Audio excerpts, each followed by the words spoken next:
What's going on, everybody? Welcome to Breaking Bet. This is the new edition here. College baseball has ended. It is sad, but it's nice because now we're in the time where we're going to be going back to MLB, my roots, obviously NFL. And I think really the most important thing is being, well-versed in sports. And for me, college, as much as I love it, it's become my favorite sport.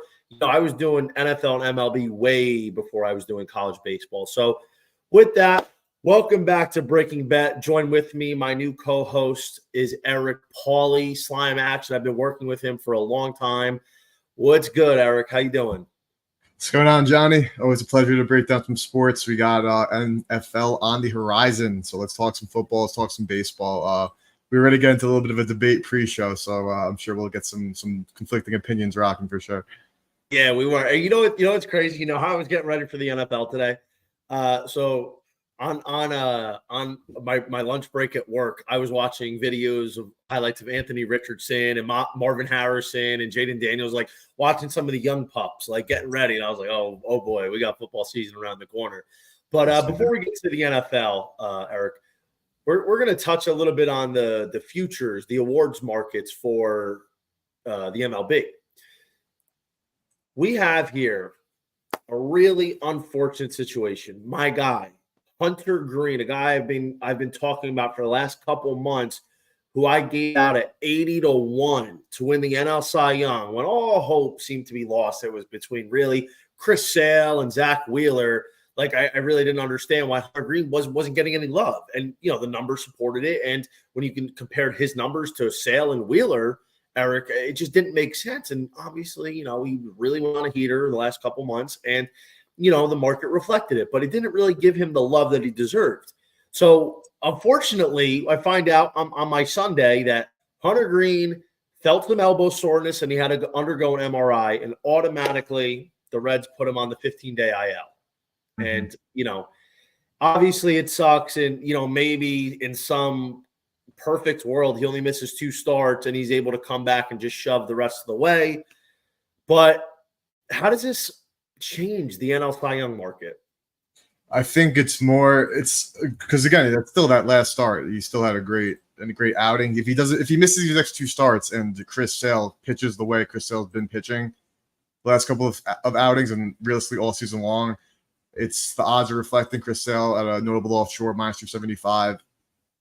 It's hard to really see anybody other than Chris Sale winning this award right now. Hunter Green now down to 20-1. So you made an amazing call. Nothing you can do about injury, Johnny. Of course, it's all part of the game in every sport. Nothing you can do about it. But I think Chris Sale, barring absolutely getting shelled in his next couple of starts, which is just really unrealistic of him getting destroyed. Chris Sale, I think, is as close to as lock this up as you can get at this point as we're entering the final month and a half of the season. Any love for Zach Wheeler, 4-1 territory? No, I think it's a narrative thing also with Sale, considering his career and how good he's been. Obviously, avoiding the IL in totality this year. I mean, if Sale gets hurt, it's different. But Wheeler, hell of a pitcher. Chris Sale has been absolutely dominant. Wheeler, again, even his advanced metrics, you want to get into it's not against left-handed batters, they have touched him up relatively solidly. He's not been absolutely ridiculous this year. When Chris Sale has been on one, he has been as good as it gets. Blake Snell obviously has come on and been great, but Chris Sale, those strikeout numbers, he's basically unhittable at this point. I don't even want to take a stab on anybody. When you called out Green, even last week when we were talking, worth taking a stab at somebody else. Chris Sale has really just been incredible this year. It seems to be his year, and I wouldn't even dabble and put my money anywhere in that market. I would just let it happen at this point. I can't get over the fact that Chris Sale, who hasn't been really relevant in 5 years, who's 35 years old, comes to Atlanta in his first year and just looks like vintage Chris Sale. It really doesn't make sense. It's remarkable. And of course, let me complain for a minute because I love complaining. It's my favorite. So of course I get Hunter Green, and obviously it's midseason, so it wasn't a preseason prediction. Last year I actually had Green to win the Cy Young, preseason. And, he's a late bloomer. And, of course, Green's humming along. It looks like he has a real chance to potentially steal this award. He's going to make this thing close because this guy, the way he's been pitching, there's not been many pitchers in the MLB better than Green over the last 2 months, I would say. And, here it comes. He gets injured. Why, knock on wood. The guy who's historically always been hurt, Chris Sale, like it couldn't happen to him where he's going to miss like 3 or 4 starts. And you look at 2 years ago, and I had Dylan Cease preseason, and you got a 35-year-old Justin Verlander coming in and just having a 1.8 ERA. I mean, in all fairness, he was playing, in front of the best defense in the American League in the Astros. But, it really hurts because I thought I had a good chance to win this one. It was a really nice ticket. And, listen, I'm not going to rip it up right away. Maybe the MRI is going to reveal some good news where, okay, Green's only going to miss 2 starts. And Cincinnati right now is only 5.5 games back from the wild card, which really isn't that much. Like 5.5 can change on a dime. And, the Reds just got swept by the Royals, but, there's some division games coming up still in a world where Cincinnati, if they can get hot and string together some wins, they're going to be maybe 3.5 games back of the wild card, in 2.5 weeks. And, maybe Green can come back and pick up 3 or 4 starts. And point to note here, after Sale's start yesterday, I think it was yesterday, Green still got 1 more start. So really, Green was on pace to make like 33 starts. So he could theoretically come back and make 30, 31 outings and still make this a race. But obviously he needs help. Like he needs to only miss 2 outings. He needs Sale to have like a which seems to be like impossible these days, to have a 5-inning, 4 earned run, nothing crazy, but have a couple of those outings where it's 5 innings or less and 3 earned runs or more. So I'm not ripping up my ticket yet, but it's definitely on life support.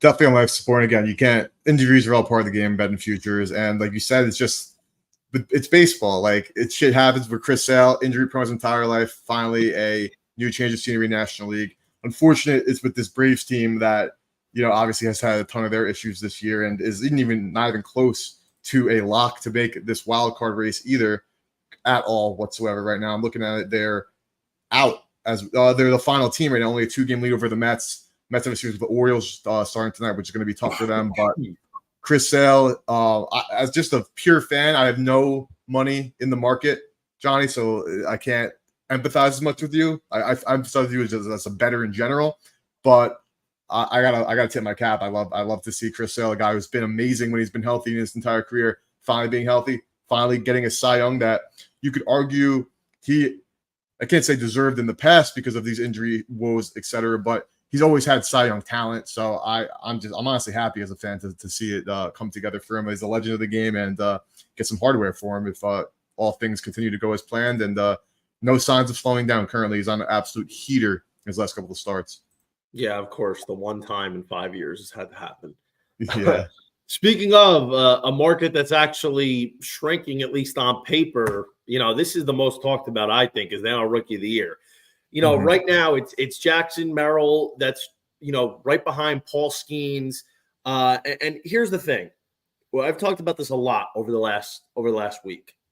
For people that don't know, Paul Skeens was minus 6,000 in the market 2 weeks ago. A virtual lock.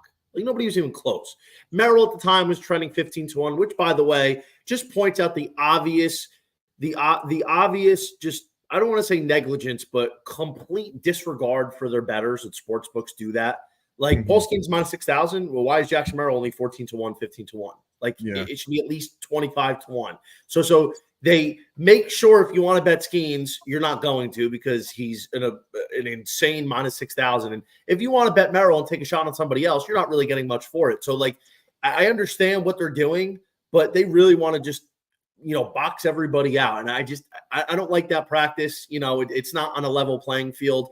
Like the house already has the advantage as it is. But nevertheless, Paul Skeens comes down to 3,000. He has 2 starts where they're unskeens like Eric, where he goes 5 1/3, 2 earned against Arizona. And then the next start, which is his worst start of the year, by the way, is 6 innings, 4 earned runs at the best team in baseball, the Dodgers, like it's some catastrophe.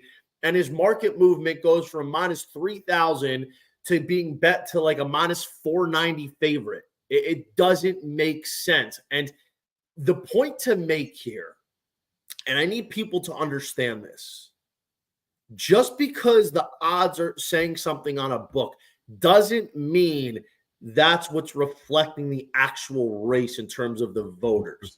Me and Eric were talking about this backstage. Let's say we decided to throw $5,000 a piece on Shota Imanaga to win the NL Rookie of the Year, a guy who has absolutely no chance. And we bet 10 grand on him to combined. He's going to move a lot. He's going to move significantly, but that doesn't mean he's going to win.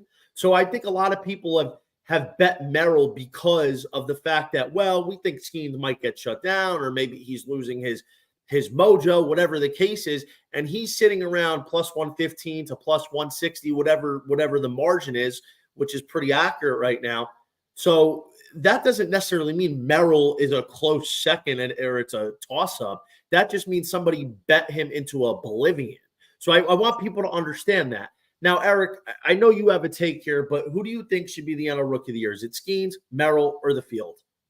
So last week, I talked in depth, Johnny. We talked about how I thought it would be Paul Skeens, considering the marketability, kind of the whole, like the MLB, that's like it's their golden child right now, deservingly so.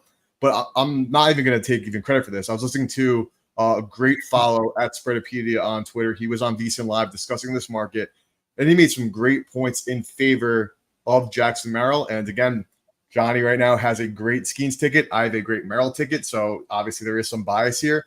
But I agree with what he was saying in the sense that Jackson Merrill should win the Rookie of the Year award. And it has nothing to do with talent or even simply numbers in terms of, K through 9, FIP, those advanced numbers. In a sport that's so now dominated by those like advanced metrics, the two things that are really going to hold me back from thinking Skeens is going to win are innings pitched, and that's about it. You look at some of these other Rookie of the Years, and he brought this up, and I did some diving into. So you look at the 2023 award. You had in the National League, you had Corbin Carroll win that award. He had a fantastic season. He's an everyday player who was great. Kodai Senga in second. Kodai Senga pitched 166.1 innings, had 202 Ks. 2022, Spencer Strider lost to Michael Harris, his teammate. Michael Harris had a not even as good of a season as Carroll had in that year. Carroll had it was close. Carroll had a 5.4 WAR, 5.2 for Michael Harris. I know how you feel about WAR, so I'm not like dying over that. Spencer Strider, 131 innings, 202 strikeouts. Second place. It was a closer race between Strider and Harris than it was for Senga and Carroll. But even with this report that the Pirates are not shutting down Skeens, but they're going to limit his innings, Skeens is going to get 125 innings. His strikeout numbers, we could probably get a little bit of a projection of what that could be. Currently has 121 strikeouts in 98 innings. Say we make that 150. Like, it's not like he's having this never before seen season that's so incredibly dominant. Jackson Merrill plays every single day and has been on the starting center fielder or left fielder for the San Diego Padres every single day since opening day. I think that voters consider that a lot more, and I think that it has nothing to do with Skeens' talent or his advanced numbers or the way he's pitched. It is simply he is not going to reach an important threshold for a number of times he's towed the slab this season. And I think that is being overlooked by casual bettors, and it is why, like, I think you're 100% correct with the market manipulation, where in these future markets, one big bet is shifting the odds dramatically. But with that being said, I do think it is for a reason. And it's because a guy winning this award with just 125 innings pitched, it's not typical of what the voters do. And it's not like an amazing season, never before seen type shit. It's a very, very, very, very good, great, fantastic season. But we've seen rookies do that and not win for pitchers. So I am feeling confident again that my Skeens ticket that I have it online, so I was going to rip it up or anything anyway. I think it's as live as hell, especially if he has a great next 6 weeks. If Skeens is only throwing 5 more outings, 5 innings per, 123 innings on the season, I don't know if that's enough. I'm going to disagree with you, and here's why. And it's not because my Skeens bias. Like, I'm real. I'm absolutely objective. Like, obviously, I want Skeens to win. This is the guy that I've been highlighting and talking about since his before he even started at LSU. The thing is, you have Paul Skeens' pedigree. Let's start off there. Paul Skeens' pedigree as a number 1 overall pick coming in to play the next season and absolutely dominate to a level that we've never seen from a rookie or have seen in a really long time. The kid is coming to play and start in the All-Star game for the NL as a rookie. He's doing things that haven't been done ever or in a very long time. The accolades, the numbers, just what jumps off the screen. It's pedigree. He's one of the new faces of the MLB. And yeah, it is the numbers. Like, this is a guy who's been awesome. Like a 2.3 ERA, 121 Ks, 0.97 whip. His WAR is 4.0. He's 7-2. He's got only 24 walks. His OBA is incredible. He's only allowed 71 hits in 98 innings. It's incredible. And the fact is, like, it's not like Paul Skeens and Jackson Merrill were neck and neck for the time Skeens stepped into now. Skeens was minus 6,000 2 weeks ago, and nothing bad really happened. So, in my opinion, I think somebody who's minus 6,000 is virtually a lock. And if nothing happens, I don't really understand, other than market manipulation, where this race really tightened up. Jackson Merrill's had a couple good spurts, and as of late, he had a good 4-game stretch in the month of August against from 8-7 to 8-10, where he had 4 home runs in 4 games. And yeah, that's impressive, but like, that's not enough to move the market to this point. And I think, when you're considering Jackson Merrill, I think he's had a great season. He's a great young player. And if he was in the American League, he'd be running away with the award. But look at Jackson Merrill's numbers and his odds compared to Jackson Chourio, who's 30-1 right now. And, Merrill's numbers are better, but not by that much. It's enough to a point where, a cold stretch from Merrill and a decent stretch from Chourio evens it up. Like, Chourio's got 15 home runs to Merrill's 17, and Chourio's got 66 RBIs compared to Chourio's 53. The OPS is a 50-point difference. The average is 20-point difference. The steals are about the same. So, yeah, Merrill's leading Chourio, but when you consider how close the numbers are, when 1 week can really dictate and fluctuate those odds to be looking a lot closer than they already are, 30-1 to Merrill's 115 doesn't really dictate the actual voting prowess. And I think, honestly, like, Merrill's got a shot, but if Skeens is going to go out there and have, I think, honestly, 5 more starts of 5 innings, 1-2 earned at most allowed in 1 or 2 of them, I think, it's pretty much it. If Skeens is going to finish with a sub 2.35 ERA and have a 11 plus K through 9 rate and have over about 160 strikeouts, I don't see it. Like, this has been Skeens' award. Like, it's going to take Merrill like a heroic effort, in my opinion. I'm not saying Merrill's dead by any stretch. I'm just saying, like, I think the perception right now is this is a 50-50 2-horse race, and I just don't think that's the case. I think right now it's Skeens and Merrill, with Chourio being a dark horse, and I would say Fitzgerald, but Fitzgerald's, we're talking about body of work. As great as Fitzgerald's been, he just doesn't have the body of work. I think Skeens is leading by a healthy margin. I think Skeens is leading by close to a mile right now, and I know that might be disagreeable, but Skeens also had a bad start against the Mariners on Friday, and that bad start was 6 innings, 2 earned runs. So I think we need to. I think people we're so used to getting 7 shutout innings, 10 strikeouts, and the moment he doesn't have that, oh, well, he's losing it. He's done. And I think, and let me real quick, and I'm sorry going long here. People like to get on these. People don't watch college baseball, and they like to get on these young guys. A guy like Skeens, for example, nobody watched in college until about late May last year, right? This is what people do. They like to claim him, watch him, and then as soon as something happens that they're not familiar with, then they decide to dump him. What they don't know, because they don't watch the sport, is Paul Skeens is a primary 2-pitch pitcher in college. He only added the splinter once he got to the majors. The changeup was developing at the end of his time at LSU. Now, what I've been saying all year was Skeens is only about 60-65% of where we're going to see him. we've only seen the tip of the iceberg. And the reason why some of the struggles may have been coming is because his third pitch, the splinker, he's not perfected it yet. And I've been saying all along, if once he perfects 3 pitches, he's going to be near unstoppable. And if he perfects a 4th pitch, which I think needs to be the changeup, he's going to be absolutely unhittable. So I think, people are starting to recognize his patterns in terms of pitches. So I'm not at all worried about Paul Skeens. Now, over the next couple of weeks, I'm going to think about betting Jackson Merrill just to protect myself because I have Skeens 45-1 rookie of the year, and I have Skeens parlayed with Colton Cowser, which we're going to get into next. But I'm not backing off saying Skeens is losing the award by any stretch. Well, at this point, then -225, especially time left in the voting. You could find better numbers there. I'm looking at One Offshore. I see you other places there, even better odds.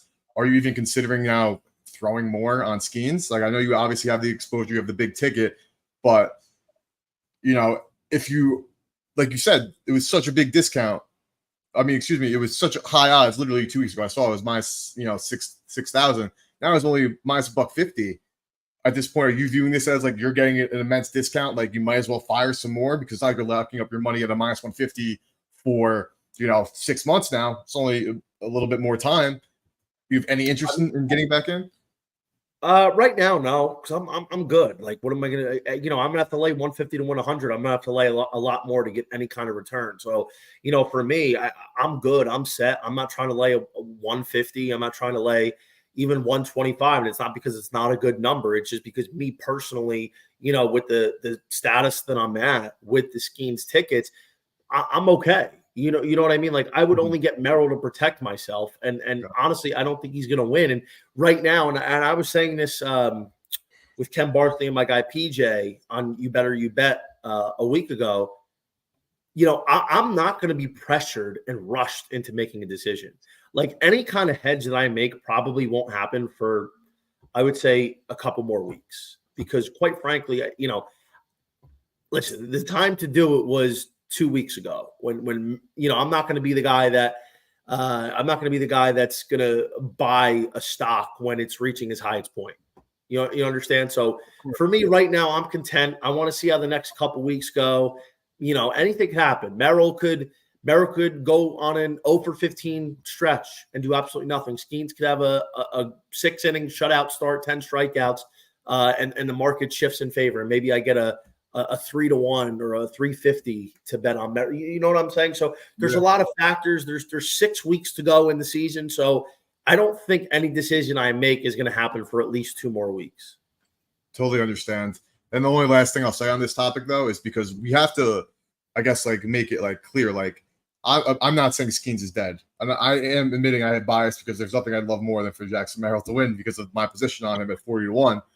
But Skeens winning would be the anomaly. You know what I mean? Based on the only, not the numbers wise, the numbers he's put up are incredible. No one's denying the actual numbers, but in terms of just innings pitched, him winning rookie of the year over an everyday player since day one who's had a very great rookie campaign at 21 years old would be the anomaly. So that's why I do understand this shift. I do also 100% agree that in literally 14 days from now, we could be having a totally different conversation based on how Merrill does and Skeens does his next 2 starts, and that this number could balloon again for Skeens. And it's why do we even have this conversation again?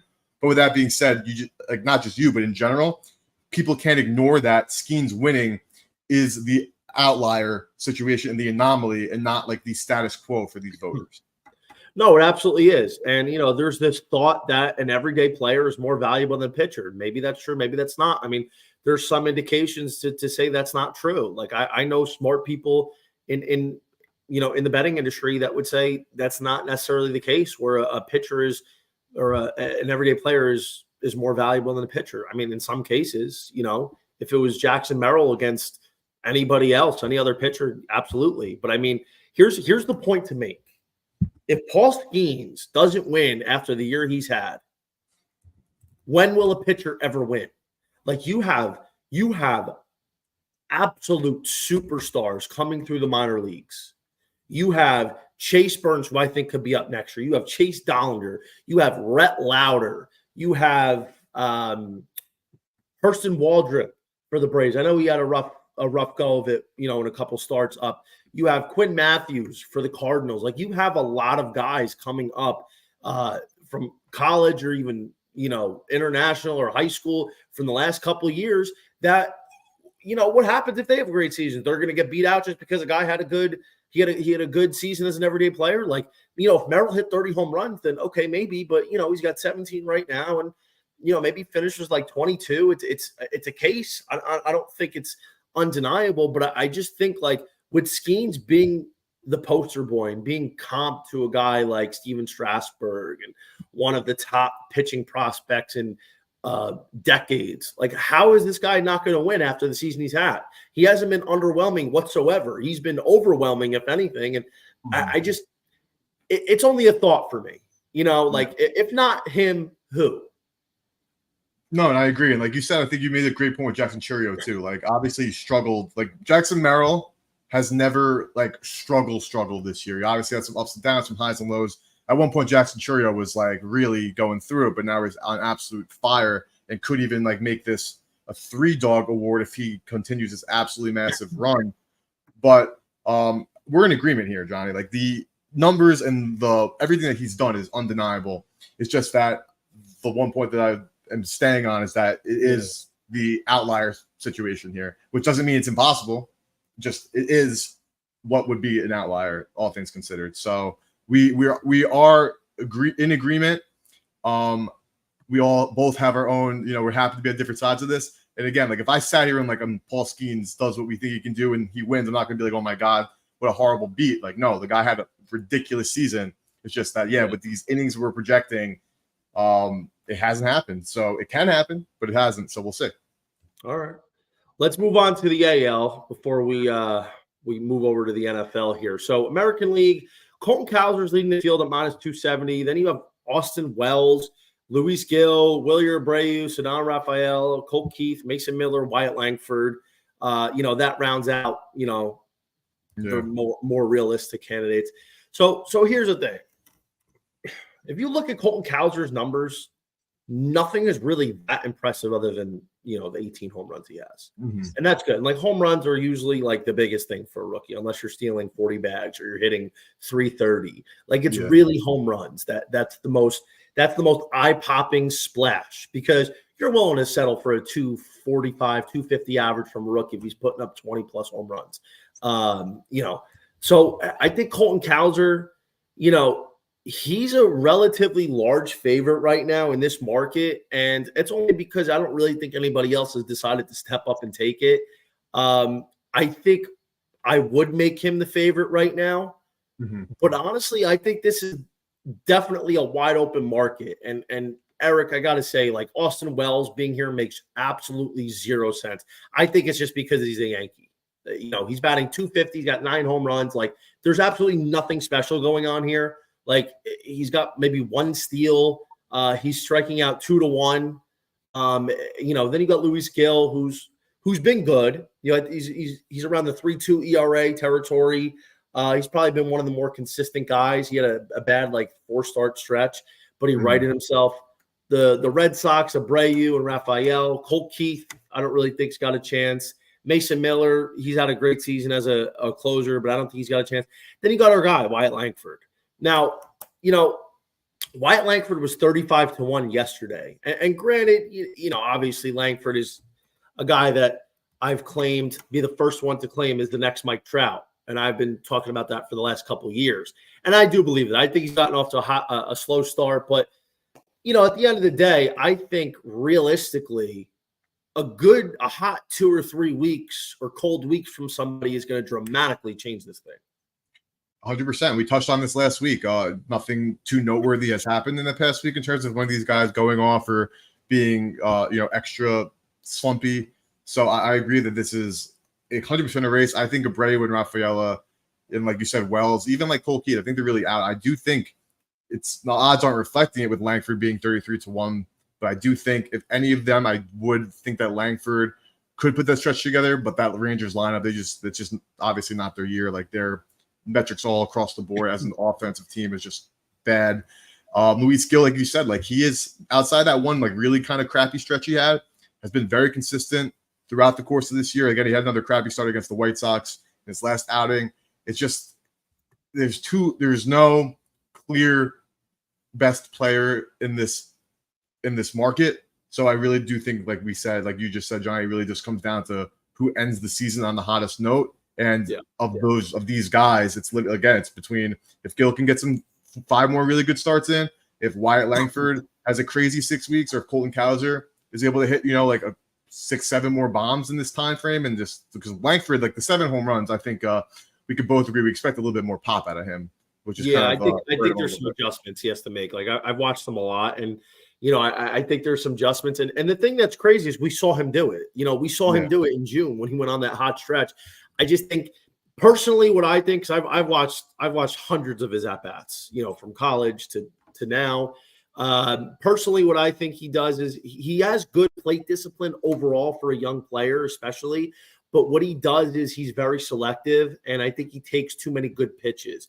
And so he might take a strike one down the middle because he's looking for something, or he wants to take some pitches, and he ends up swinging at something bad, like 0-1, and then he fouls off a solid pitch, and then before you know it, you're 0-2. Now you're having to fight back. So I think that has something to do with it. Mechanically, I think his hands are a little bit too low. I don't think he finishes tall. He finishes a little bit too slumped over the plate. But I think Langford is a guy that can do it. One thing, I don't know if it's him or it's Texas, but they're not letting him run. Like, this is a guy that should have at least 30 stolen base attempts. He's got 11 steals to 3 caught stealing, and one of them really wasn't even a caught stealing. He just got picked off at first. So this is a guy that can absolutely do it. And he's got 49 RBIs, he's got 17 doubles, 4 triples. Like, if this kid realistically gets hot, finishes with 25 doubles, 75 RBIs, a 260 average, and like 15 home runs with maybe 15 to 20 steals, there's going to be a path for him, because defensively he's been pretty good. He's made some mistakes. He's got either 1 or no errors between left and center field. I know some of the balls have gotten by him, and he's allowed hits to, turn into extra bases, whether that counts as an error or not. So I get it, but I think a hot stretch could really do wonders here. So I am in agreement. I mean, if I'm betting right now, if I'm looking for a shot, I think maybe bucking the trend, it probably would be Luis Gil, just because, if Luis Gil's finishing the season with a sub-3 ERA, and he's got 185 strikeouts, and his whip is sub 1.2 with like 15 wins, I think there's a shot there. At 7-1, I think he should be more like plus 350. Yeah, don't disagree at all. And like Cowser, it's the home runs that's keeping him afloat. Those 18 dingers, like still 11th percentile strikeout. Like it helps that he is the best rookie on one of the best teams in baseball. That will never hurt anybody's, chances, especially considering who else they expected to be good, and he's the one who came up. So obviously hindsight's 2020, but he would have been a great like fade buck the trend preseason bet if you have one of those tickets. You're sitting pretty, feeling good right now. But I agree that there's a lot of time for this market to really happen. Like, again, you look some similar in the only thing I would say I really don't see there being real change is NL Cy Young. I really think Sale is going to just continue to run with that. But this pool of players in rookie of the year for the AL, you could tell me in 14 days that now Langford is back to being plus 150, and I wouldn't bat an eye, honestly. Yeah. All right, well, that wraps it up for the MLB. We're going to get here into NFL momentarily. If you're watching on YouTube, which right now, because I'm not a premium member on Twitter, and that's what they did, from the end of college baseball season to now, they made you subscribe to be a premium Twitter follower so I can stream this podcast to my Twitter. So I will be doing that. I have to cave because I like having, followers and people check it out. So I'm going to be doing some screen sharing because, surprise, surprise, even though I live in New Jersey, the awards on my computer doesn't show up. So I think for now we're just going to do stat leaders, and I think we're gonna look to maybe just punt the awards to next week. So NFL stat leaders. Let me share my screen real quick. Just bear with me.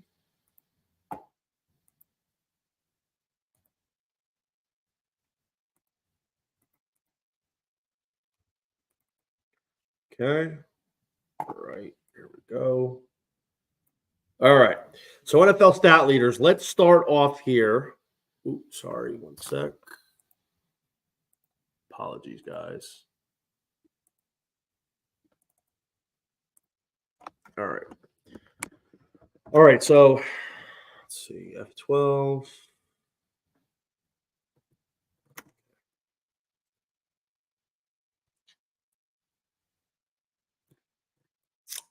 How do you make a full screen? It's like, wow, I'm absolute moron here doing this. Okay.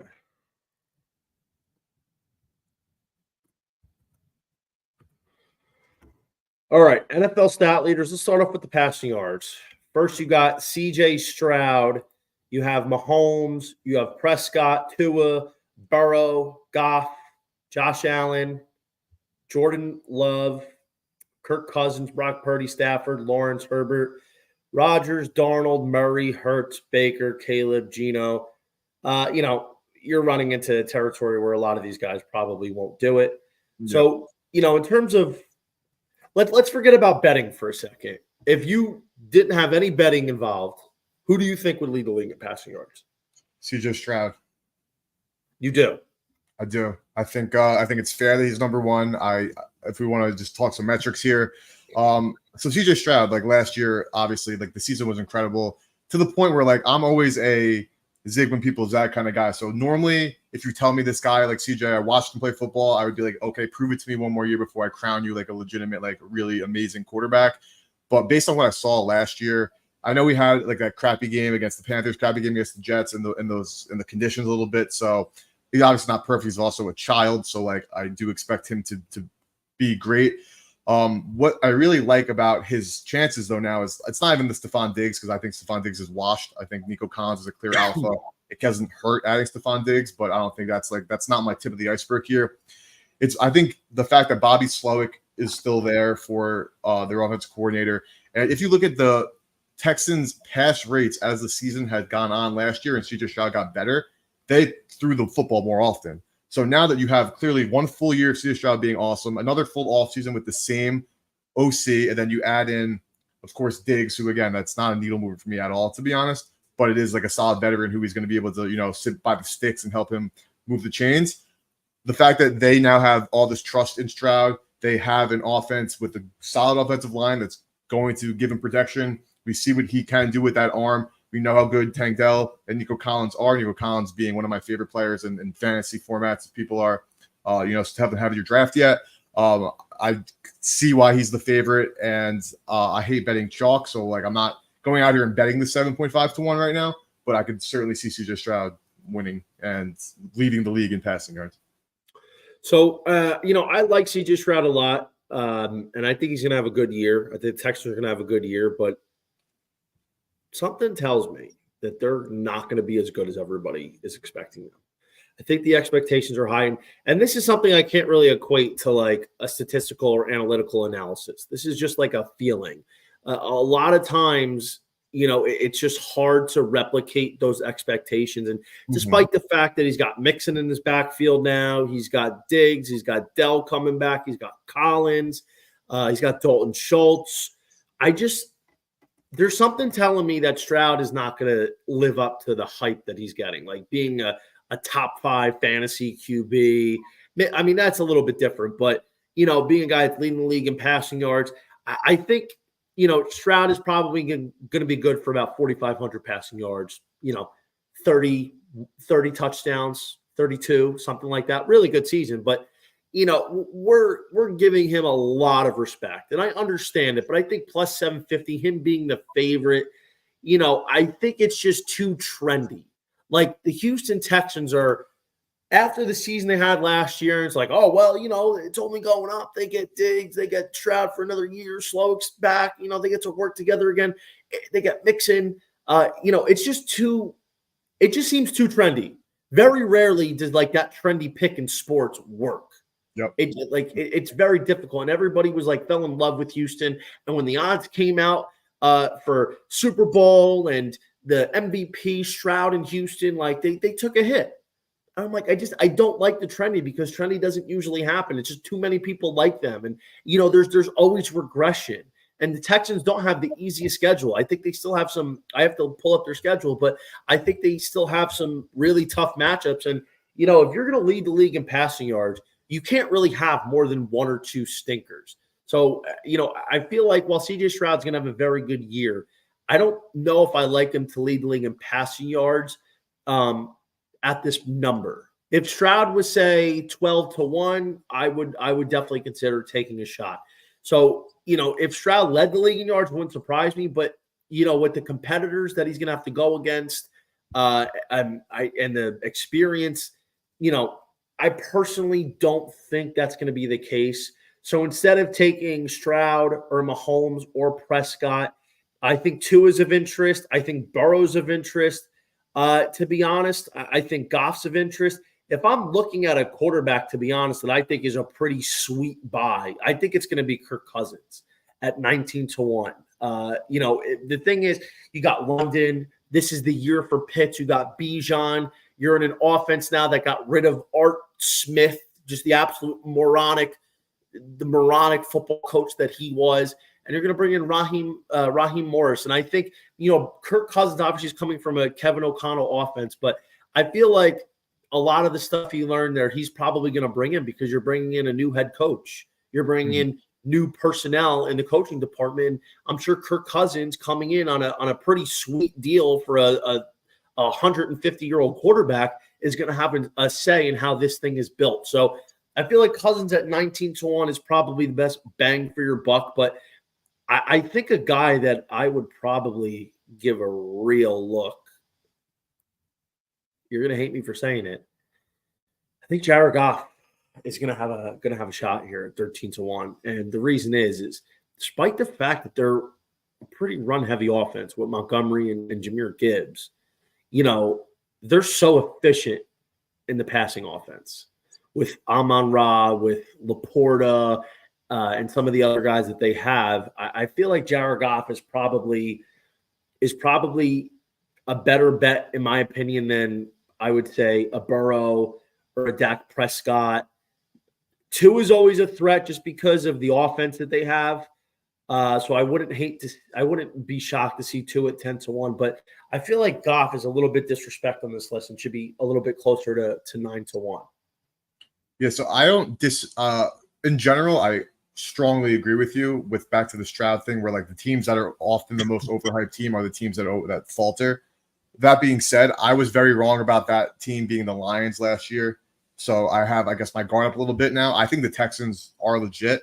In terms of the Goff thing, it just comes down to me why I wouldn't bet Goff is because end of the day, like you just mentioned, they're still scared of Jared Goff going out and losing a football game for them. Like Jared Goff had a great season last year, but like you mentioned, they still were one of the more run-heavy teams in football. Like when push came to shove, Jared Goff was handing that football off more than they were asking him to go make that game-winning play because they'd rather him not make that back-breaking interception. I know there's been a lot of talk about how Jared Goff does not have many outdoor games, which is, it's huge. The splits are real when Jared Goff is out in weather. He's not the same football player. He doesn't have to deal with that much this season. That is a big bonus for Goff and the prospect for a bet like this. So I can't sit here and say like I entirely disagree with you. But it's just like Jared Goff, like you said, like Tua is a guy, like if you're talking about like big picture kind of stuff, like I'm not backing Tua Tagovailoa. Like I don't think he's amazing, but yeah, with the way they run their offense, he's going to be throwing the football. He has the receivers to get the yards after the catch. You can't discredit him. So I feel you with Goff, but just considering again, like how like they really make their bones running the football. Like when push comes to shove, they want to run the football. I don't expect the Lions to be a team that's trailing too often. So that's also a thing to consider. And that's also a little bit contradictory to myself because I don't think the Texans will be either, but I think they'd be more of a classic shootout type of team. I know the Lions have done more to try to bolster their defense this past offseason, which they definitely needed to do. They're one of the worst defenses in football last year. And now if they play around league average, you're talking about a team that was really on the verge of some serious, noise last year to being better than they were last year. So I do expect the Lions to be like a great football team. I have no notes. It's not a market really where I have nothing placed in this market. I don't really plan on placing anything in this market, to be honest. But how we started this conversation with like betting hats off, like to me, CJ Stroud being the favorite just makes a ton of sense. Not saying it's a number I would bet it at, but to me, it makes sense. I completely understand, but this is the thing that's interesting, and that this is why I really took an approach to Goff, and I surprised myself a little bit. Jared Goff is not a jump off the page quarterback. He's a guy that is good in a really good system. We saw it in LA where he was ripping under Sean McVay when the offense was a well-oiled machine running through Todd Gurley. He is a quarterback that needs a dominant, and I don't mean good, I mean dominant ground attack. You saw when he had Gurley, he was unstoppable. When he didn't have Gurley, he wasn't as good. And look at the system he was in Los Angeles with McVay. Look at the system he's in now with Ben Johnson or Detroit, and this is the result. He was second in the NFL last year in pass attempts at 605. He was second in yards by less than 100 to Tua Tagovailoa. And really, what we're looking at, in addition to playing almost all of his games indoors, he's going to play very few games outdoors. It's going to be at the Packers, at the Bears, and at the 49ers, I think. I have to do some more due diligence, but I'm pretty sure that's Bears December 22nd, Niners December 30th. So that's like the late season stretch. But they play the Packers November 3rd. Probably won't be that bad in Green Bay by then because you never know with Mother Nature. But yeah, that's a big thing. So here's why I think Goff, when you look at the schedule, they're home to the Rams on opening night. That's not that bad of a defense. No Aaron Donald. It's much different now because they got Darius Williams back from Jacksonville, won a Super Bowl with him. Then they're home to Tampa Bay. Like Tampa's defense is okay. It's not what it used to be. It's solid. I think Carlton Davis is gone. I think he went to Tennessee.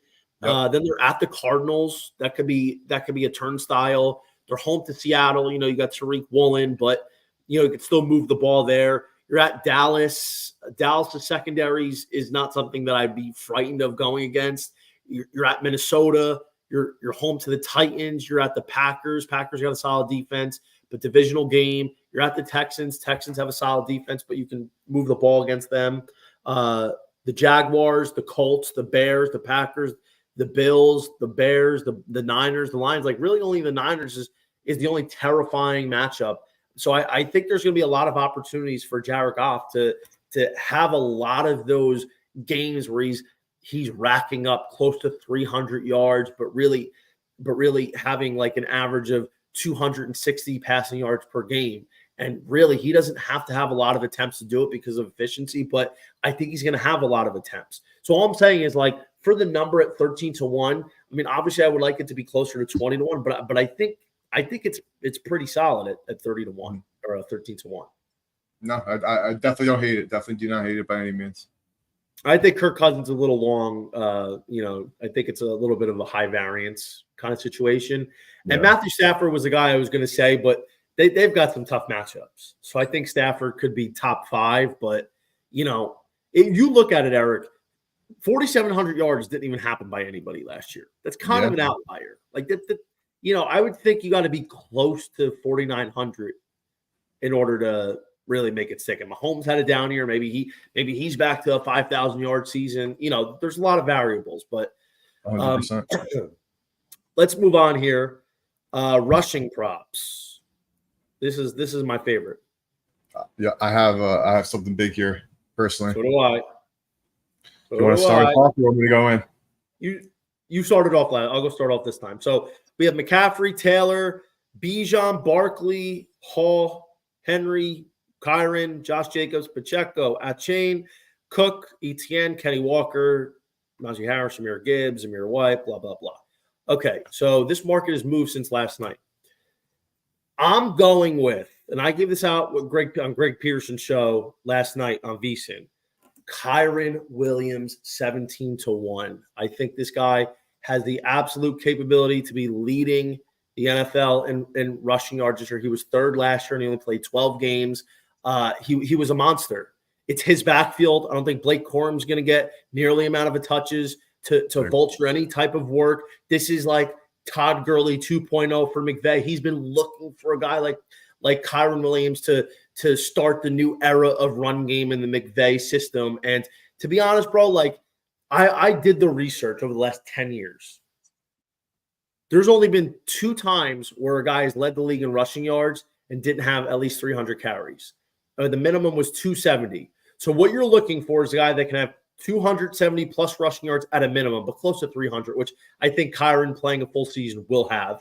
A guy who can average at least 4.7 yards per carry, because that's also part of the criteria. A guy who is the bell cow. It's not even close. He's not even questioned.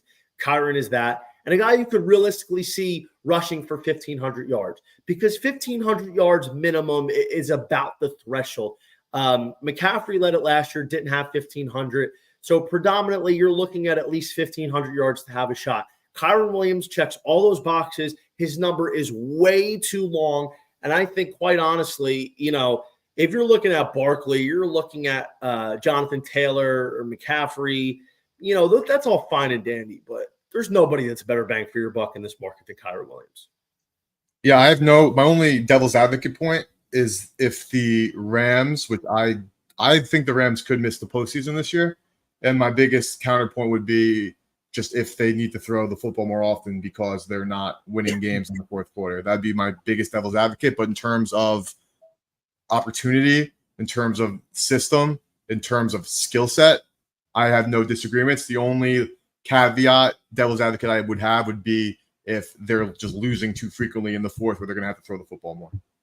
Well, I mean, okay, let's look at that. Right, at first game they have the Lions. That's a game where they're going to be in. They were in it last year.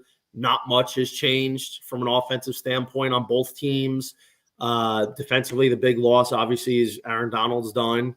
Then they got the Cardinals. That's a team they have handed many times over.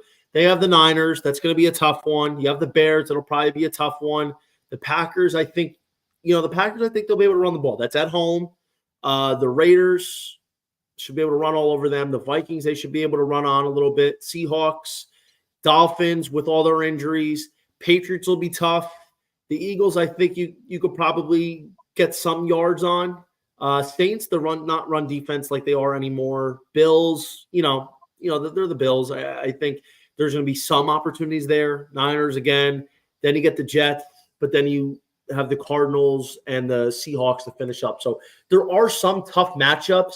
So, there's going to be some of those games, Eric, right, where Kyron Williams is going to be held to 30 yards. That's the reality. But I think if he can make up for those butter matchups with a $140, $150, which is capable, then I think he can have a path to it. It's not the easiest schedule in the world, but sometimes the schedule doesn't matter at the end of the day.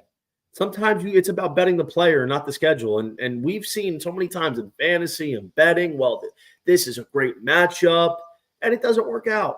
And sometimes you have a bad matchup, but it does work out. Yeah, and again, I'm not out here setting no, I don't think it's possible. I see it. Just playing some devil's advocate because it would be my biggest concern would just be losing fourth quarter touches because needing to catch up, because the Rams aren't deep, which is why I don't love them long term this season. Because if that injury bug hits that offense, not saying, if Kyron Williams is hurt, it's ruined, because obviously, but if the injury bug hits that Rams offense and that defense, I think that this could be an 8-9 team and not the same team that we saw make some noise last year. Maybe. Well, who do you got? Saquon Barkley. Chalky. I love. He was at 16-1 at one point in this market a few weeks ago. At 10-1, I would still play. Saquon Barkley fits so many criteria points for past winners of this award. For starters, of course, you have him coming from the Giants. He's had some of the worst offensive lines in football. He's been running behind for his entire career. Obviously, injuries were part of that. Did him no favors, the offensive line. Number two is the Eagles are expected to be one of the better teams in football, and I personally have them as the team to finish with the most wins in the regular season. I think the Birds are the second best team in football as it stands currently, behind the Kansas City Chiefs. When it comes to people who win this award, I'm going to pull up a couple of numbers quickly. So these are coming from Cleve TA, a great follow on Twitter. 14 of the last 20 running backs who led the league in rushing have come from a team that's won at least 10 games. The Eagles are definitely in that mix. 10 straight rushing titles have come from a team that's won with a preseason win total of 8 games. They fit that mold as well. 20 straight rushing champs have ranked inside the top 17 in rush yards per game the prior season or coming in as rookie. So Saquon Barkley was in that mix. He was one of the top rushers again. He was 8th, but coming from the Giants now to the Eagles. Wait, and then 3.9 was top 8? The 20 straight rushing champs either ranked inside the top 17 in rushing yards that season, or was the season before, or was their rookie season. So the season before the season they won it, they were in the top 17, or it was their rookie season where they won it, because we have seen some rookies win it. And Saquon Barkley with the Giants last year ranked 8th in the NFL in average yards per game in 2023, and now he has one of the best offensive lines in the National Football League, a team that is expected to win games, equaling more opportunities to run the ball in the fourth quarter. No clear second running back in that room. He is their weapon. And yes, you could say that Jalen Hurts, but I think it actually will work to his benefit, because I think that RPO game will end up opening more space for Saquon throughout the season rather than really stealing touches from Saquon Barkley in the run game. So I'm all over Saquon to lead the league in rushing. I have that bet. I have it placed. I have Birds, best record in football, placed. I'm an Eagles fan this year. As a Washington Commanders fan, it hurts, but I love Barkley in this offense. Again, I'm not somebody to like gush over, the hype train. Like it seems like I am with that with Barkley. Like to me, it really was like a match made in heaven in free agency. They paid him a lot of money because they paid him like a weapon, because he is a weapon. And I think they're going to utilize him as they should. All the help he's going to have in the offensive line is going to help winning games late, is going to help him get more touches and more carries. He's going to have whole season, never seen before in New York, now in Philadelphia. And we see what he can do in the open field. I love Saquon Barkley this year. Here's my counterpoint to that. First of all, Saquon Barkley is on year 7 as a running back. He has had injury concerns in his career, not necessarily just missing time, which he has done, but a lot of lingering injuries. Of course, he's coming from the Giants, where he had no offensive line and he had a shit quarterback, to the Eagles, who are one of the best teams in football. But one of the things that I think is going to hit them, at least, especially like early, the first month, that's not being talked about as much in the media, at least from what I've heard, is the loss of Jason Kelce. Because Kelsey's not just a great blocker, great pass blocker, run blocker, offensive lineman, center. He's not just that. He's the captain of that team, of that offense. He is the captain. He calls out all these different disguises, these blitzes, all the plays, tells everybody the reads. And I think because of that, there's going to be a big adjustment. You're filling a huge hole. I think that is going to have a ripple effect on certain things. So remember back in the day, I think it was like 10 years ago-ish, maybe more, when the Saints traded Jimmy Graham to the Seahawks for Max Unger. Seattle traded away their premier center, Max Unger, to New Orleans, and Seattle's offense was never the same after that. And a center is much more than just a blocker. It is arguably 100%. It is one of the most important positions in all of sports, and I think that's going to have an effect. And yes, the Eagles still have a very good offensive line. They have talent, but the fact is, I just don't think Saquon Barkley, at this point in his career, is going to be getting the opportunity to lead the league in rushing. Like, is he going to have like 265, 250 to 280 carries? Probably. I think the efficiency is going to go way up because Jalen Hurts, and because you have a lot more weapons. You can't key on him. You have a lot of talent. I think Sirianni is going to find creative ways to get him the ball in space. But I personally don't see it only for that reason. He's never had more than 1,300 yards rushing on the ground. And obviously, some of that has to do with the personnel that he was playing with. But I think it's going to be more efficiency. I don't know if I could see him running for 1,500 yards this year at this point in his career. I like Barkley a lot, and I think he can have a good year. I think they're going to give him a lot of carries early, like the first 3-4 weeks. They're going to give him like 25 carries a game, like they did with DeAndre Swift. I think in order to preserve his health for the postseason, I think they're going to dial it down a little bit. I think 25, 30 is going to ultimately become 22, then 20, then 18, and he's going to sit somewhere around there because don't forget, he's going to be getting some work in the receiving game. We're going to probably see him get somewhere between like 7 and 10 targets a game, I would say, if I had to put a number on it, just based on how the Eagles are going to want to get him the ball in space. And, historically, I feel like the Eagles have always, at least in this regime, haven't gotten the running backs involved as much. And I think DeAndre Swift was a guy that, was starting to become more of a runner than he was in Detroit as he was a receiver. So, I think for whatever reason, Saquon Barkley is going to be more efficient, but have not as much volume as he would have had on the Giants. Fair points. We could agree to disagree here because I think that the fourth quarter, he didn't run the football in the fourth quarter because the Giants were losing all the freaking time. And I think that those fourth quarter carries, if they aren't as efficient as you'd like them to be, will still rank up over the course of the season because you are just getting those attempts.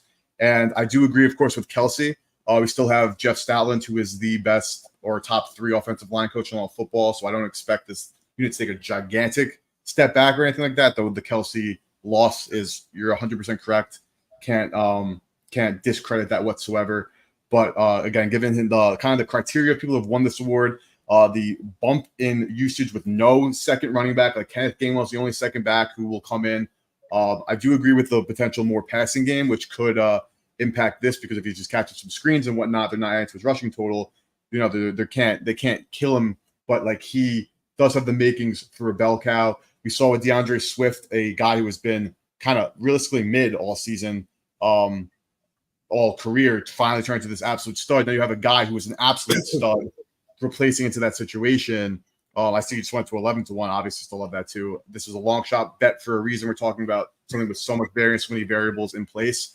But I think Saquon Barkley will make a giant impact for Philadelphia. I love them all year, and I think he will. They paid him that money, and I think he's going to get the football a lot this upcoming season. Somebody's been listening because Kyron Williams just dropped to 15-1 from 17-1. So here's the thing. Last thing with Barkley. I think Barkley being top 5 in rushing, him having 1,200 yards, maybe 13, 500 receiving yards. Maybe that's optimistic based on if the Eagles are going to be throwing the ball to the running backs. When you got Arthur and Gotti and Devontae Smith, I think realistically, Barkley could have about 1,600 scrimmage yards. Top 5 in rushing, have a really good year, could be a good fantasy player, depending on if Jalen Hurts is stealing those touchdowns around the goal line. I completely understand it. I do. I understand what you're saying. I just, I'll put it to you this way. Guys like Jonathan Taylor, he's a wild card, I think, because, when he had that big season a few years ago and he really hasn't lived up to anything close to that, 8-1's not there. Bijan I love, but I think there's a lot of hype on Bijan, and it's not from a talent perspective. I think it's from a workload perspective. I don't think Tyler Algier is going anywhere as much as people want him to, Bijan is going to be there getting a lot of workload, but I still could see Tyler Algier taking about 30%. He had 186 carries last year. That's a lot of carries. So even if you cut those touches down by 60 or 70, that's still over 100 touches you're giving away. And then, you look at McCaffrey's obviously always a threat, but 650, that's not fun. That's not a guarantee that he's going to do it 2 years in a row. Brees is appealing. Henry, I love Henry, but I don't know if the Ravens are going to use him like that, especially with Lamar. Jacobs, I don't think so with Dylan. Pacheco's good, but they mix other guys in. Hatching, got Mostert there. Cook, I think Cook's interesting, but I think Josh Allen's going to be doing a lot of running. Yeah, I'm out on Cook. ETN doesn't have the efficiency. Kenny Walker doesn't have the durability. Plus, he's got Zach Charbonnet. Harris is not efficient whatsoever. Gibbs doesn't have the workload. Zamir White doesn't even necessarily have the workload either. Montgomery, he's got the workload and some efficiency, but not nearly enough. So really, nobody's really even close to the thought that this might happen. So I think it's really going to probably be in the top tier unless some weird stuff All I right, let's agree. cover receiving before we call it quit skis on this. Let's do it. Receiving yards: Tyreek Hill, CeeDee Lamb, Jettas, Jamar, Amon-Ra, Garrett Wilson, A.J. Brown, Puka, London, Olave, Adams, Kupp, Marvin Harrison. What do you think here? Not something that I've played yet, so I don't have anything that I'm like dying on a hill on. Like even with like similar to the passing yards, I haven't gotten there. I don't even know if I'm going to play. I don't play every market to say I did. You know what I mean? Like if I like something, I bet it. Jamar Chase is interesting because obviously people are expecting like this whole Burrow breakout. Amon-Ra St. Brown with his volume is interesting.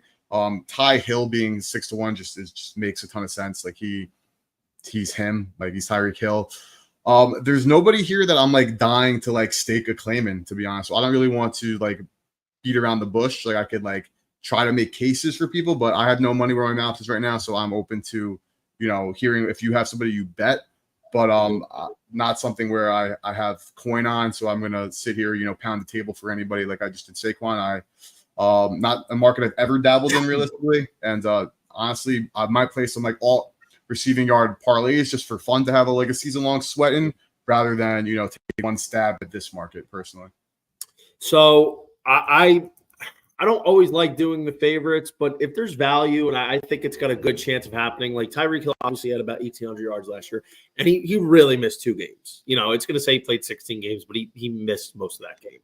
I think it's Tyreek Hill, 6-1. That's play I would throw 2 units on because Tyreek Hill's the fastest. He's a freak. He's the fastest player in football. And, you look at the schedule. He's got the Jaguars. He's got the Bills. He's got the Seahawks. He's got the Titans. He's got the Patriots. Like he's got a couple tough teams he's got to play against, like the Jets. Like it doesn't matter though. He's matchup proof. Like as long as he's getting his targets, which he is, and for anybody that even watched the Dolphins last year, and I watched it as a Jalen Waddle fantasy guy. Like he just gets peppered. If you watch him last year, he had 171 targets in really 15 games, and he had double digits in 1, 2, 3, 4, 5, 6, 7, 8, 9, 10, 11, and then he had 2 games where he had 9 targets. So it's insane. He had 100 yards in 1, 2, 3, 4, 5, 6, 7, 8 games. He had 99 in 1 game. So he's off the charts, man. I really think Tyreek Hill is a guy that is a 2-unit bet for me because as long as he's healthy, the timing that him and Tua have developed is insane. And there's really we could look at who's the best passing defense, who's the best corner he's got to go up against. There's really nobody that can take him away. There's not. As long as Tyreek Hill gets off the bus without an injury, it doesn't fucking matter who's on the other side. Honestly, they'll get the football. Like Buffalo held him in check a little bit. The 3 for 58 in the first game and 7 for 82 with a tutty, if you call that in check. Tennessee held him 4 for 61, but only had 5 targets. Like realistically, bro, that's no Vrabel coaching that defense anymore either. Like you gotta give good credit where it's due. Like Mike Vrabel's gone. Like he was in charge of that game planning. And Buffalo, obviously, they know how impactful he is in their time against Kansas City and Miami. So they Tyreek Hill is a guy where defensive coordinators are seeing him walk off that bus, and they know they're playing him Sunday, Monday, Tuesday, Wednesday, Thursday, Friday's meeting is about how the hell do we stop Tyreek Hill? Like he's one of the only players, if not the only, where that is how good he is. Like he had to play Baltimore last year. He doesn't have them again. Like that was a tough game for them. Tyreek Hill had a couple duds, but really this guy is off the chart. So I just feel like Tyreek Hill is a 2-unit play. I would hammer that. If I'm looking elsewhere though, like Jefferson, no, not with who he has at quarterback. Not because he's not talented. I think he's the best in football, but no, not with Darnold or whoever's throwing him the rock. CeeDee Lamb, I think Lamb's going to regress hard from last year. And the other thing I hate is players that hold out and they sit out and miss most of the summer just historically do not come back the same. And if they do, they're a bigger injury risk. They're not in game shape. They're not used to getting hit. They're not used to, the conditioning to the level that the team does. It's historically not good. And I think Lambo is going to regress anyway. Amon-Ra is my seed. I would kill for Amon-Ra. I would die for Amon-Ra. But, I think it's disgraceful how the Lions use him. Like, he had a great year last year. What are you talking about? Like, if you look at him, game log, like, they do not use him and throw him the ball like Lamb gets thrown or Hill gets thrown. Like, there's so many games where Amon-Ra will get 5 or 6 targets in the first half. He'll dominate, and then he might only finish with 10. Like, Amon-Ra as a minimum needs 10 targets a game, and that's like every week. There's too many games where Amon-Ra is less than 10. That's the only thing that holds me back. I feel like St. Brown is definitely capable of doing this. I just think because the offense he's in, like, the thing is, people need to realize you could look at overall targets and, Amon-Ra's up there, but you need to look at game by game. You need to, he needs, strings, 12 targets in, 6 straight games like CD Lamb had to end the year. Like, those are the type of things that you need. Chase is the guy I'm interested in, but he's also sitting out. I'm going to put a pin in Chase. Brown, no. Garrett Wilson, maybe. I think Wilson's is interesting. I think he's taking a tumble in the market. Puka, I think Puka might regress a little bit, and plus you still got Kupp there. Olave doesn't have a good enough quarterback. Kupp, kind of the same thing with Puka, except I think Puka's the one now. London's not going to be a guy that's, London's a possession guy. London's not going to be a guy that's contending with these 70-yard touchdowns. I would say Marv is interesting. It is. I think Marv at 32-1 is interesting because we don't know what the usage is going to be, but we have to think it's going to be really good. So if you're looking for a flyer, I think Maserati Marv is appealing. I just think, he's going to be a matchup nightmare for a lot of corners and a lot of defenses. Tay, I just don't think they have the volume. Waddle, no. Rashee Rice, no. I'll say this, though. I think DJ Moore is a wild card, and I talked about him at 50-1 last week, and he's down to 40-1 here on FanDuel. I think DJ Moore is a wild card in the sense that we saw him have a career year with Justin Fields last year, and now he's got Caleb Williams. And, yes, there's Rome Daddy, Keen Daddy, Swift is the back. But rookie quarterbacks, a lot of times, they tend to rely on one guy. And, not even necessarily rookies. Sometimes quarterbacks, new relationships, they tend to just hook to one guy. Maybe Moore's that guy. And Caleb's ability to extend plays and, his ability from the pocket, I think that can mesh well with Moore. So if Moore had a 1,500-yard season this year, I'm not surprised at all. He's the guy I'm targeting in fantasy, definitely. He's been more of a stud. I think Moore is definitely worth a play, in my opinion. But then really you're looking elsewhere. I don't think any of these guys have the capability because it's either efficiency, volume, or if they have somebody else in their tree. Calvin Ridley was a guy who was maybe with D-Hop sitting out, Will Levis. But, I don't know if I love the Titans offense this year. Will Levis is good, but he still has a lot to prove. And, Ridley's got to be getting 175 good targets to have a clear shot at this thing. So, I don't believe that will be the case personally. What, 175 targets? Yeah, I don't. Again, Will Levis is clearly has a cannon. That's the undeniable fact. But you can't with 50-50 balls. You're not. That's why I agree with you in London. It's a 50-50 ball kind of guy. You're not going to catch enough 50-50 balls to literally all season long to win the receiving crown. Yeah. You need that's why I think Hill is the breakaway here. I think Hill 2 units, 6-1 is mine. Chase is a guy I'm not going to bet preseason. I'm going to keep my eye on. And listen, maybe he starts out hot and he has a couple good games, although he starts against the Patriots first game, which, they are a defensive unit. And, without Belichick, who knows, right? But Patriots stink. Yeah, but they still have some defensive talent. Judon's gone, but, I'm still not – I don't think the Patriots defense is going to be up to the level it was last year. Absolutely not. But, I still think it could be good. But Chase with the sit out, put a pin in Chase. Wilson is also a put a pin in. So then it's really Hill, Marv, and DJ Moore. And I think Marv and DJ Moore are $25, quarter units, and then maybe if those two somehow start hot and they have a clear schedule, then it's a possibility. But really, I think this is Tyreek Hill's. It's his show. I agree. You don't have to convince me about the cheetah ever. Cheetah. All right, that's going to do it for our awards. I know it's a long show today. We're going to clean it up for next time. But Eric, I know you have some picks here for today. What do you got on the diamond? Yeah, I'll keep it brief. I've bet two things today. My favorite first bet coming up shortly: Orioles Mets over 9.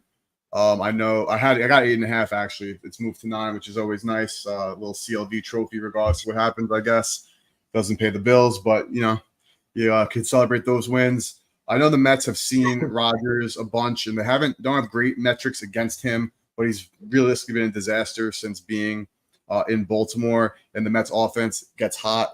Being in New York now, I know what the weather is like here. It just rained a little bit. It's humid as hell, so I expect balls to be flying, even though like Ballpark Pal has said that it shouldn't be. But I've been outside today, like right around Flushing, Queens. It's baseball flying weather.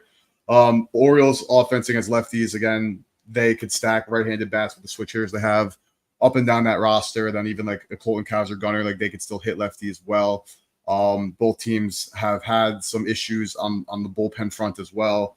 Weather conditions wise, two mid pitchers, two offenses that get hot. I got the over 8.5 in Baltimore. And second, Rangers Pirates. I hate laying a price with a team like the Rangers, who clearly aren't good, but I'm sticking to the first 5 here. It was around the same price, minus 150. Luis Ortiz going for the Pirates, really struggles against left-handed bats, and the Rangers have 5 left-handed bats in that lineup ready to go. Pirates offense is really just it's not an offense that I'm ever really afraid of. Let's see if Cruz is back. O'Neal Cruz is back, which is always nice. It's not like I'm going to say Dane Dunning's a stud by any means, because he's not. But I stick with the first 5 because the Rangers' pen's a little bit more taxed. But I have the Rangers on the first 5, 1.5 units to win 1. And it was minus 120 on the over 8.5 for Orioles Mets. So that's 1.2 units to win 1. Those are my 2 baseball plays today. Nice. I have 1 I wrote up for RotoWire this evening. I'm taking a shot on the Mariners plus money at the Dodgers. On paper, this looks like, why would I take the Mariners? They're dead last in average. They're 26th in OBP. They're a complete disaster. So I'm sorry, they're leading the league in strikeouts. So they're not a good offense whatsoever. I mean, it's bizarre how bad they are on offense. Seriously, like 26th in runs scored, and 26th in OBP, most strikeouts, worst batting average. The only reason that they somehow have a pulse offensively is because they're able to hit home runs. 14th at 142 in the league. The thing about it is they're going against Gavin Stone, rookie for the Dodgers, who's been a mainstay in the rotation all year. And he's allowed 15 home runs this year. And the funny part is, since July started, he's had 7 starts. He's allowed 9 home runs in those 7, and he's allowed 7 home runs in each of those outings. So, for any home run bettors, you could do the math there. And, really what it comes down to is the pitching is why Seattle's even, in contention. And it's going to be Woo today. It's Woo day. I think the fact of the matter is this guy's been so good despite a limited season with only 14 starts that, we're going to see an opportunity here for Brian Woo, who's got a 2.06 ERA, 0.85 WHIP, to be able to handle a team like the Dodgers. He shut down the Yankees for 6 innings. He shut down the Phillies for 7 innings a couple weeks ago. So I think he's got experience against good offenses, and it's worth a shot at plus money. I think the Dodgers are a team that obviously is a lot better, but Seattle's lost 5 of their last 6. I think this is one of their last chances to make a run and kind of get themselves back into playoff contention, being 4 games out of the AL West. And the Dodgers are a team that, as good as they are, their pitching is still very much up in the air with all the injuries they've had. So I think this is a chance for Seattle to steal one on the road. I honestly love it. I was debating it. Obviously, I'll have time with the 10-10 first pitch, but Seattle money line was on my radar today, 100%. Attaboy. All right. Well, I appreciate it. Everybody, don't forget to follow Eric on Twitter at @SlimeAction and me at _JohnnyVTV. And I will get Twitter Premium next time, so a lot more people can actually watch it. Like, Eric, you got to see, not to gloat or anything, but during my college baseball podcast, it's at least 1,000 views, at least on the minimum. You know what I'm saying? So that's definitely something we're going to get for next time. But I appreciate your time, and we'll see you later in the week. Yes, sir. Appreciate you, Johnny. Appreciate you, viewers. All right. Thank you so much, guys. And we'll see you next week. We're going to talk some NFL awards next time out for Wednesday afternoon, assuming Eric is Wednesday good, or we push to Friday on that? Probably Friday. All right. We'll make it Friday. We're going to skip the Wednesday show, and we're going to go right to Friday night. We'll see you then. Thank you so much, guys.